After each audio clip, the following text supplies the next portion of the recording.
Alhamdulillahirabbil alamin wal aqibatul muttaqin. Asyhadu an la ilaha illallah wahdahu la syarikalah wa asyhadu anna Muhammadan abduhu wa rasuluh. La ilaha illallah jalil jabbar. La ilaha illallah wahidul qahar.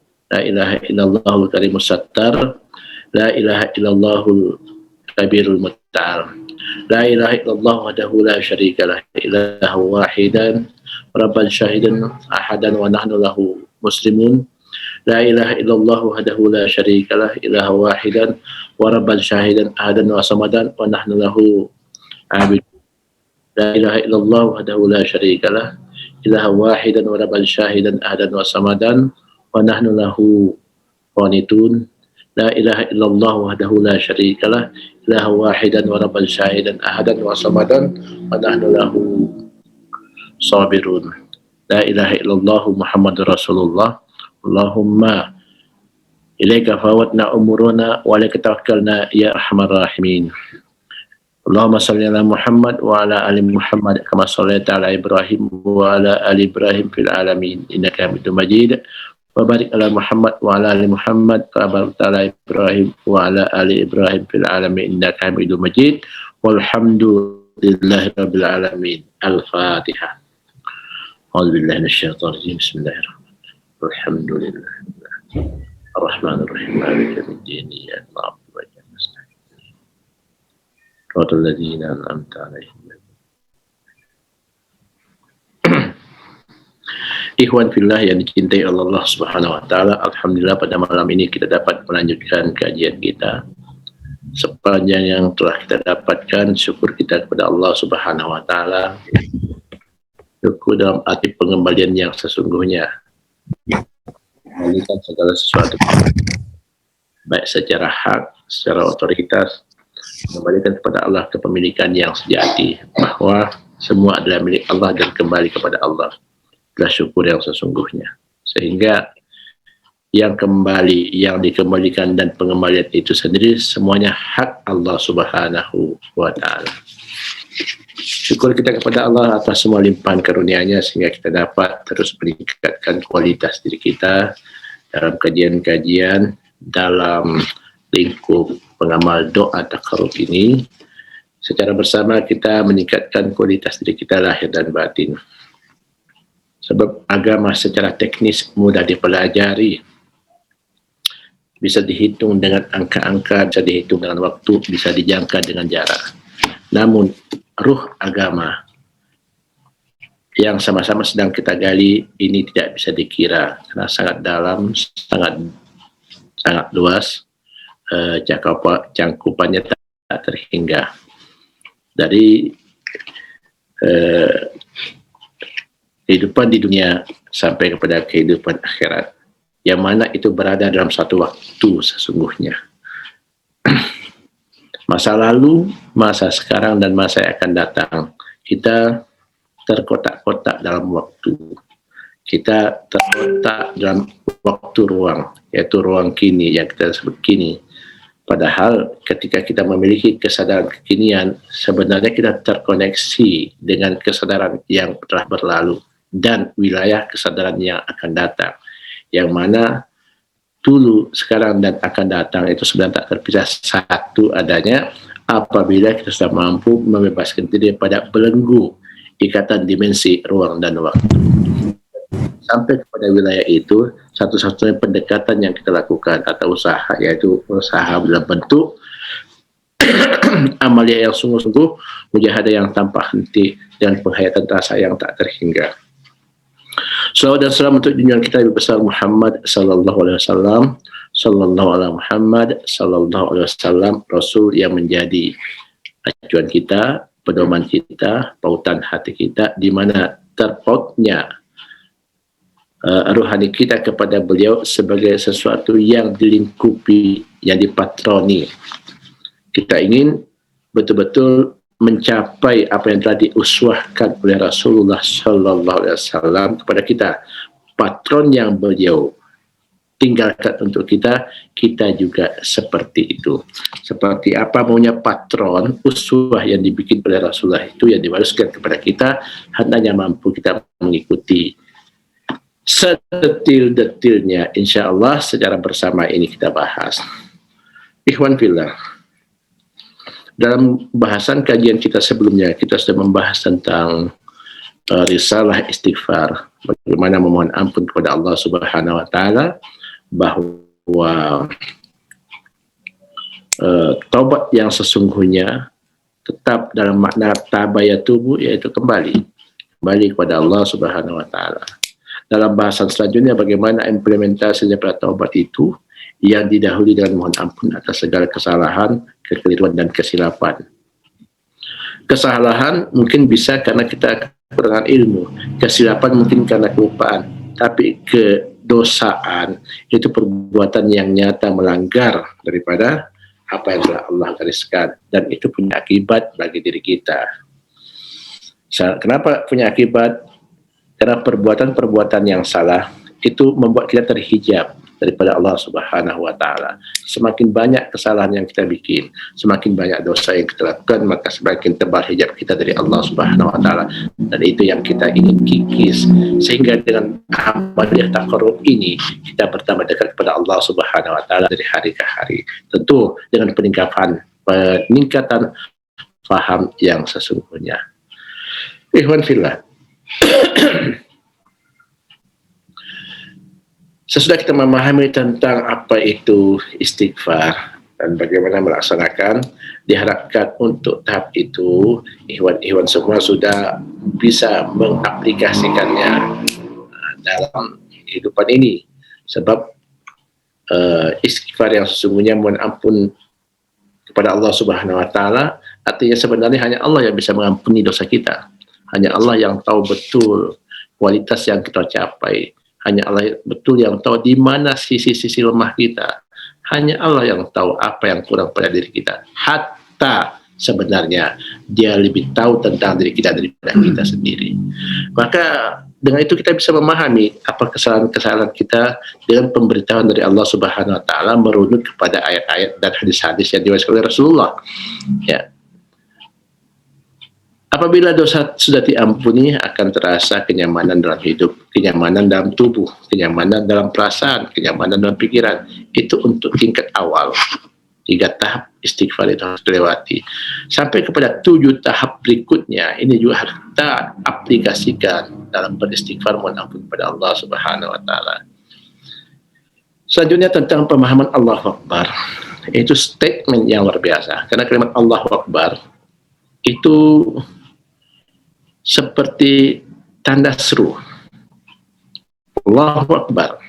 Ya, walaupun ada jumlah khabariyah, ada mubtada khabarnya, tapi tetap itu mengandung suatu pernyataan yang menegaskan. Apabila diafirmasikan berkali-kali, itu punya akses, ya, punya akibat pada orang yang mengucapkannya. Apalagi jika yang mengucapkan itu punya kepahaman yang mendalam tentang Allahu Akbar. Nah, sehingga orang yang sudah berada dalam lingkup kepahaman tentang Allahu Akbar sama seperti orang memasuki sebuah wilayah yang sudah terproteksi, autoproteksi. Karena Allah itu Rahman dan Rahim, Maha Pengasih, Maha Penyayang, Maha Melindungi. Yang penting dia tetap menjaga, ya, menjaga kesadaran terus bahwa dia terkontak, terhubung, terpapar, tercelup, terliputi oleh eksistensinya Allah, maka senantiasa berada di liputan kebesaran Allah Subhanahu wa Ta'ala. Itulah Allahu Akbar. Sampai berikutnya kepada a'udzubillahi minasyaitonirrajim. Mohon perlindungan kepada Allah daripada segala musuh, dari segala hal-hal yang akan mengganggu, termasuk di antaranya yang paling intens sering disebut minasyaitonirrajim, syaitan yang terkutuk. Itu sudah kita bahas minggu lalu. Pada malam ini sesudah rangkaian maqamat amaliyah doa taqarrub, kita akan membahas tentang Bismillahirrahmanirrahim. Bismillahirrahmanirrahim 114 kali diucapkan, tertulis dalam Al-Quran. Ada yang tertulis di pangkal surat, ada yang tertulis di tengah surat. Ya, di dalam surat 9 itu tak ada bismillahnya, tapi dalam surat 27 itu ada bismillahnya di tengah.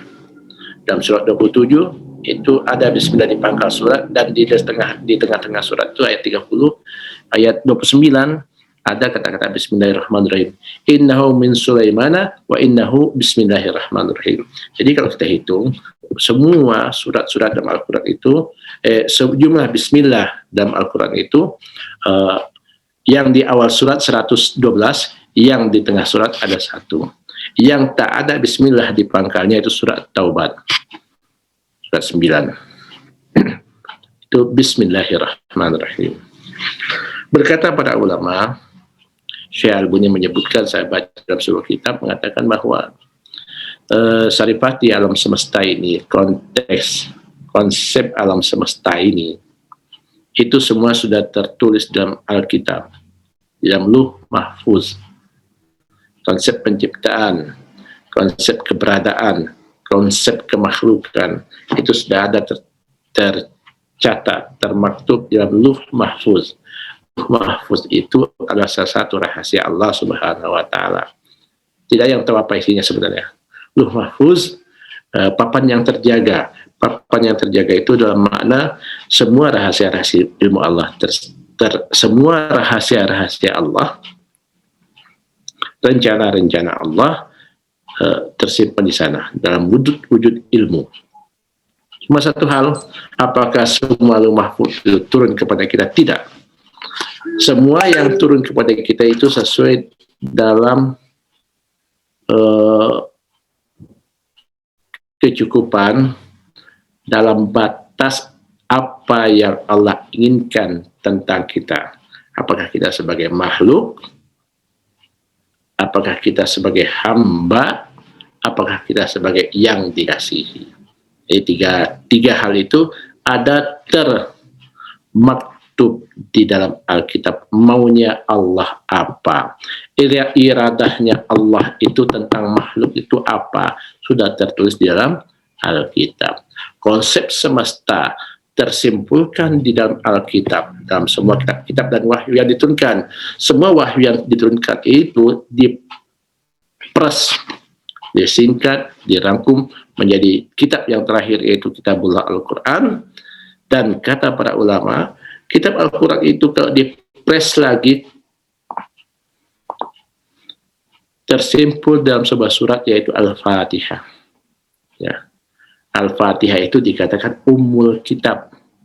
Kenapa dikatakan dia Ummul Kitab? Karena semua ayat-ayat yang turun, ya, ayat-ayat yang turun itu pasti ada benang merahnya dengan ayat-ayat yang ada di dalam surat Al-Fatihah ini. Dikatakan itu merangkum, itu meliputi, itu menyeluruh. Induk katanya, induk itu berarti semua anak pasti berasal dari induk, tak ada yang tak berinduk.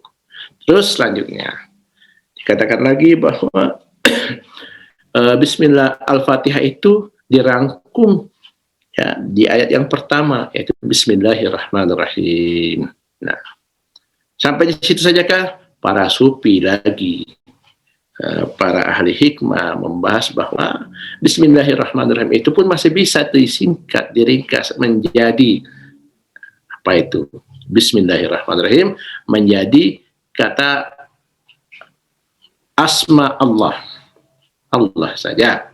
Nah, Allah saja diringkas nanti menjadi ba titik itu titik ba. Jadi kalimat Allah itu bersumber daripada titik yang ada di bawah ba. Namun harus dipahami bahwa dalam tulisan resmi Bismillahirrahmanirrahim ada yang tersembunyi di situ.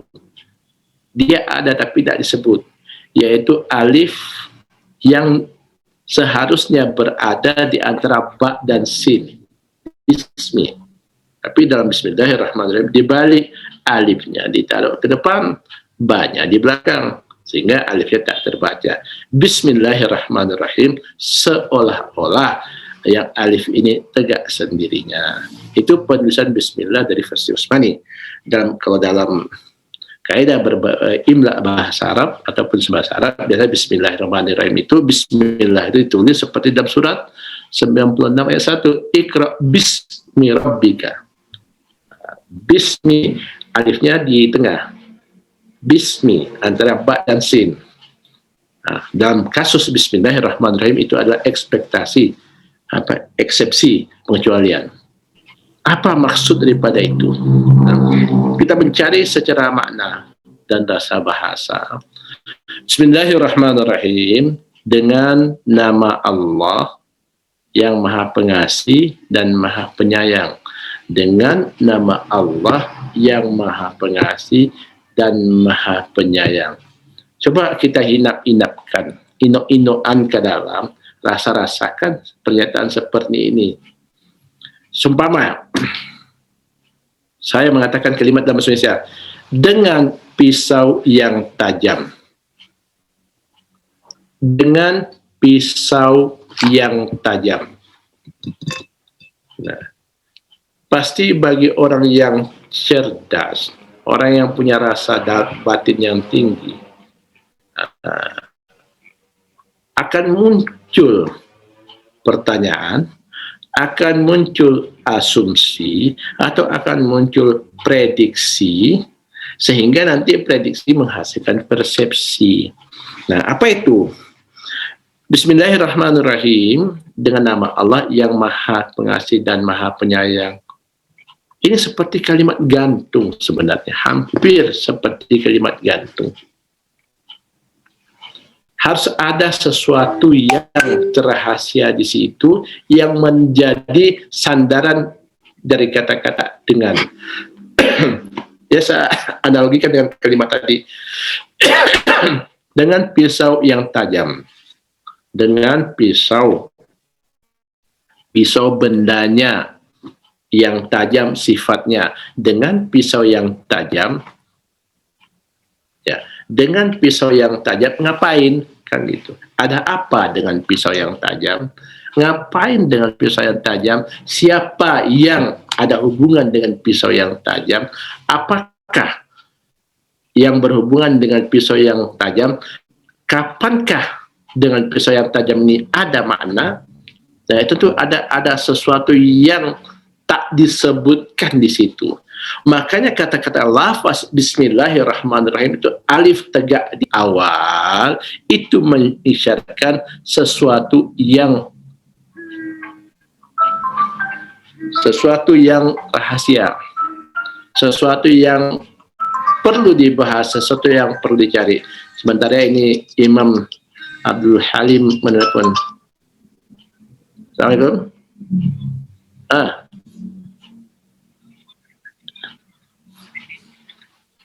Masya Allah. Oke, lanjut. Ya, Anda lanjut ya. Oke, ya. Ya.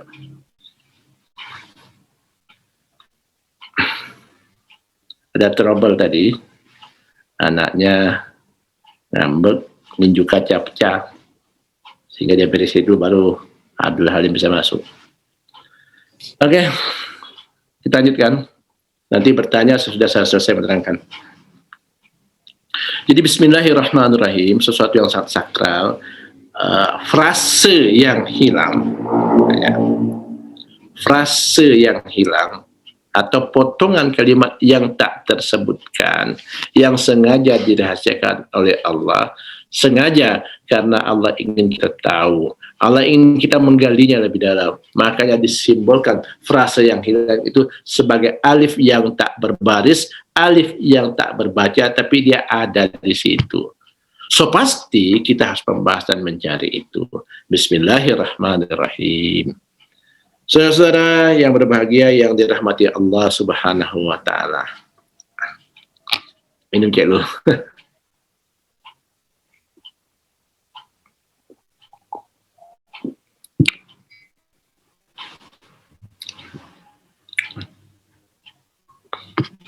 Kembali kepada analogi yang tadi, pisau yang tajam. Jadi persoalannya, kalau tajam itu sudah menjadi sifat bagi pisau yang akan menjadi persoalan. Ini pisau, tapi pisau ini tajam. Tapi ada yang menjadi hal yang perlu ditemukan, yang perlu didapatkan, bahwa sebelum kata-kata dengan ini siapa? Bismillahirrahmanirrahim. Ya. Contoh ya. Umpama ini pisau. Aku dengan pisau yang tajam. Ini sudah punya satu makna. Ya. Aku dengan pisau yang tajam. Terus ngapain? Ya. Nah, jadi ketika kalau dalam istilah bahasa Arab itu ada namanya jumlah yang kalimat yang ada subjeknya. Bismillahirrahmanirrahim. Jadi subjek ini mistis, rahasia dan sakral. Jadi ketika membaca Bismillahirrahmanirrahim, siapa sih? Apa sih? Bagaimana sih? Kapan sih? Apakah? Kapankah? Siapakah yang Bismillahirrahmanirrahim?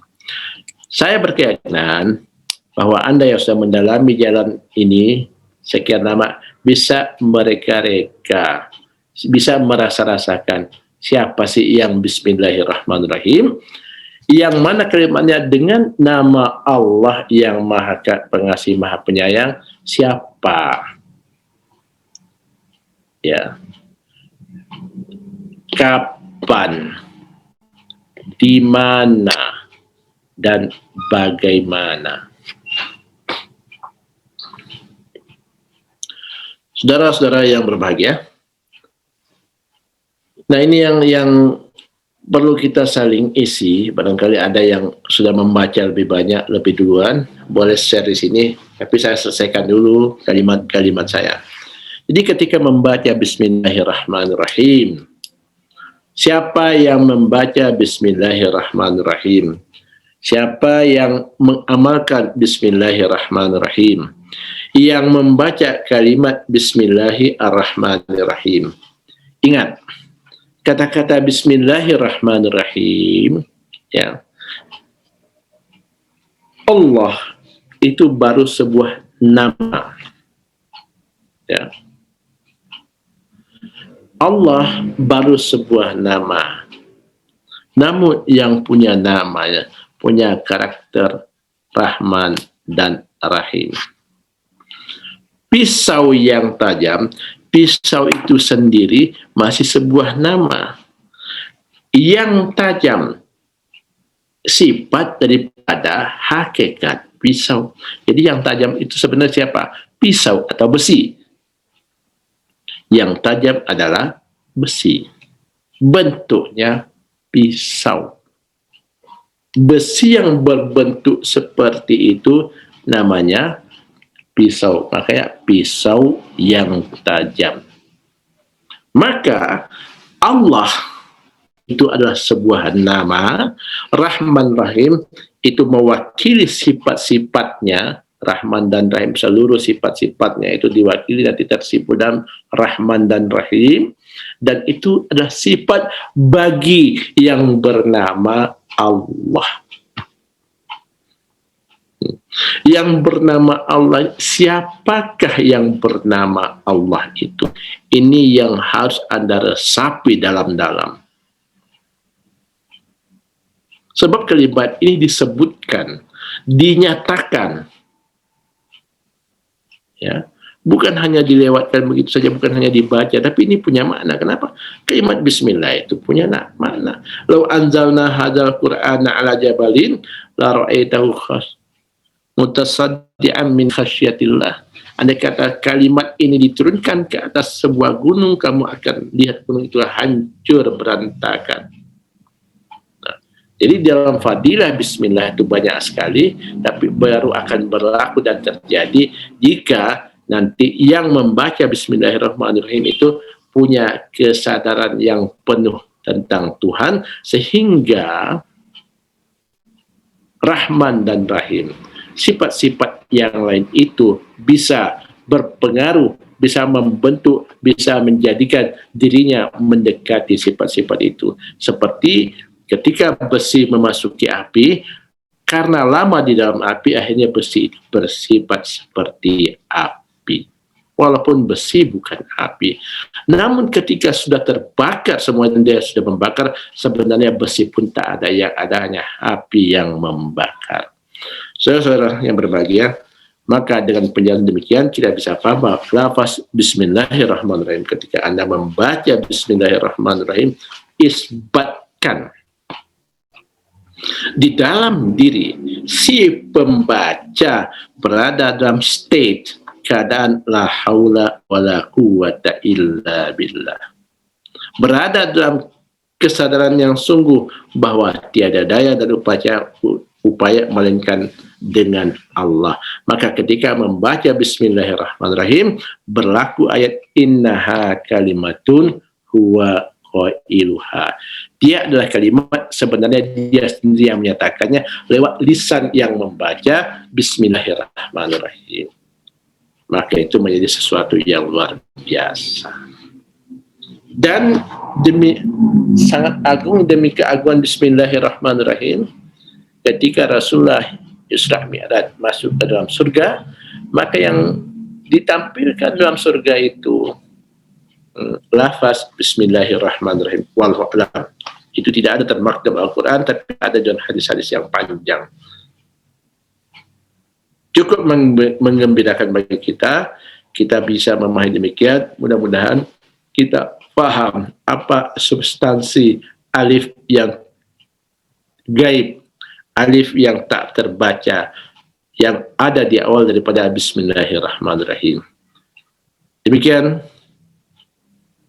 penjelasan sedikit tentang Bismillahirrahmanirrahim. Kalau ada yang menanggapi, silakan menanggapi. Kalau ada yang menambahkan, silakan menambahkan. Kalau ada yang perlu kita diskusikan malam ini. Terima kasih. Assalamualaikum warahmatullahi wabarakatuh. Kembali kepada moderator.